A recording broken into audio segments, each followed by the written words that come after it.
जय जगन्नाथ। रुद्राक्ष study point को आपको स्वागत जनाऊँगी। एक नुआ इनफर्मेशन आपण समस्त अच्छी जे कि ओटीटी परीक्षा देवाक जाऊँगी आगामी दिन में।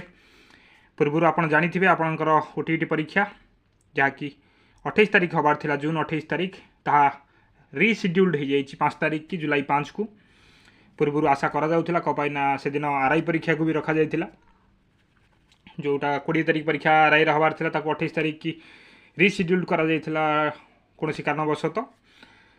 गोटे कथा देखिबार अच्छी जे सी परीक्षाटा को 28 तारीख रु 5 तारीख की कले, किंतु ओटीटी परीक्षा पूर्व डिसाइड हो सारी एमाने पर डिसाइड कले 28 तारीख परीक्षा हम तथापि घुंचा को ओटीटी की पड़ा। ये तृतीय थर है जहाँकि ओटीटी एग्जाम डेट को घुंचा जाइए।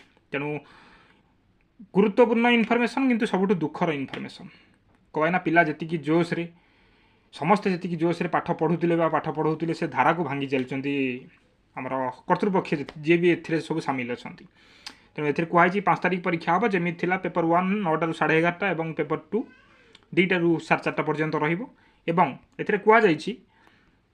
जे जो कैंडिडेट माने एडमिट कार्ड डाउनलोड कर देते से एडमिट कार्ड डाउनलोड करने को पड़ो ना है। तेणु यही छोटिया इनफर्मेशन टी आपण थिला जे ओटीटी परीक्षा घुंची जाइए 28 तारीख बदलले जुलाई 5 तारीख हम ये लिखा आपण को आउ थे डाउनलोड करने को पड़ो ना एडमिट कार्ड। से एडमिट कार्ड अनुसार आसो, केवल डेट चेंज हो परवर्ती संपर्क में जदि इनफर्मेशन किसी आसला एक्सट्रा ताहले आमे आपन को निश्चिंत भाव में आम चैनल माध्यम जनइबू। तेबे तथापि आपण पाठपढ़ा आप जारी रखु, कारण पाठपढ़ा बंद करदे पुणी थे धरने को बहुत कष्ट हम है। तेणु आम भी चेष्टा करूँ आपन को मैक्सिमम रु मैक्सिमम इनफर्मेशन पहुँचाइबा एवं आपण परीक्षा जो भाव में भल हम से आम सब चेष्टा करूँ। तेबे रहिलु, धन्यवाद। जय जगन्नाथ।